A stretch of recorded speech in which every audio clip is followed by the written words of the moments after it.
Ayan nga at kasama ko ang aking asawa at ang aking bunso para mag-jogging dito sa Parawagan, dito sa Montalban, Rizal. Maaga kami nagising para maabutan namin ang sunrise sa may Summit View dahil mataas ang lugar na yon. Di namin nakasama ang aking panganay dahil malpasok sa school si bunso kasi ay panghapon. Maganda mag-jogging dito dahil maganda na ang kalsada at malawak pa. Hindi lang kami ang nagja-jogging dyan, marami kaming nakakasabay at hindi ko nga lang nakukuha ng video. May mga bikers din dyan. Nakakahanga nga dahil yung iba nga dito na nagja-jogging ay may mga edad na at nakakaya pa nilang tumakbo sa mga matataas na lugar. Kapag gusto niyo pumunta dito sa Mount Parawagan ay mag-entrance lang kayo sa baba ng 20 pesos per head. Pero dahil taga rito kami ay hindi na nga kami nagbayad ng entrance fee. O tingnan niyo si Lolo, kahit na matarik yung lugar ay kinakaya niya pa rin mag-bike. Exercise na rin kasi yan ang kanyang katawan. Bakit kaya ganun habang nagkakaedad tayo ay naghahanap na yung ating katawan na pagpapawisan tayo? Para kasi ang tamlay-tamlay natin kapag hindi tayo pinagpapawisan. Katulad ko na taong bahay lang at bihira nga makalabas ng bahay. Kaya niyaya ko ang aking asawa na umakyat dito sa Mount Parawagan para makapag-exercise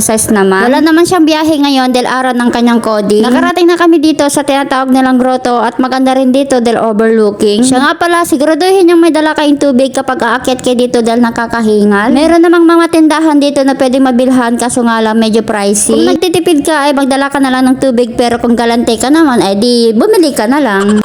Heto nga't nakikita niya naman na umaakyat pa yung aking asawa dito sa may puno ay hindi pala puno kundi tuod. Aba, may pabuka-buka pa ng kanyang mga kamay. Akala mo ibon, ano yan, nilipad ka?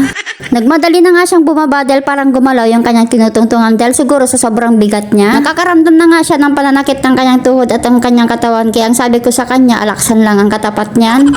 Wala pa nga yan sa 40 ang edad niya pero yung mga nararamdaman niya ay parang nasa 60 years old na. Natapos na kami sa grotto kaya ang sumunod na pupuntahan namin ay ang Summit View. Ito na yung pinakalas o pinakadulo na pupuntahan namin. Bihira lang yung mga nakakarating dito, yung iba naman hanggang grotto lang dahil siguro nalalayuan sila o kaya pagod na. Pero kami sinulit na namin dahil minsan lang naman makalabas ng bahay. Dahil mamaya pagkatapos namin dito sa Summit View, pagbaba namin ay pupunta naman kami ng Mount Lagyo. O diba kahit nananakit na yung tuhod at katawan ay pupunta pa talaga ng Mount Lagyo. Ito na nga pagdating namin dito sa Summit View ay may nadat na nga kami ditong dalawang bikers. Paalis na rin sila dahil kanina pa daw sila dito. Yun nga sabi ko sa inyo, maaga kaming gumising dahil gusto naming maabutan ng sunrise dito sa may Summit View. Pero walang sunrise na nagpakita sa amin, nagtago yata. So ayan nga, ang ginawa na lang namin dito ay nagpicture kaya ipapakita ko sa inyo yung mga kuha ng aming photographer na magaling.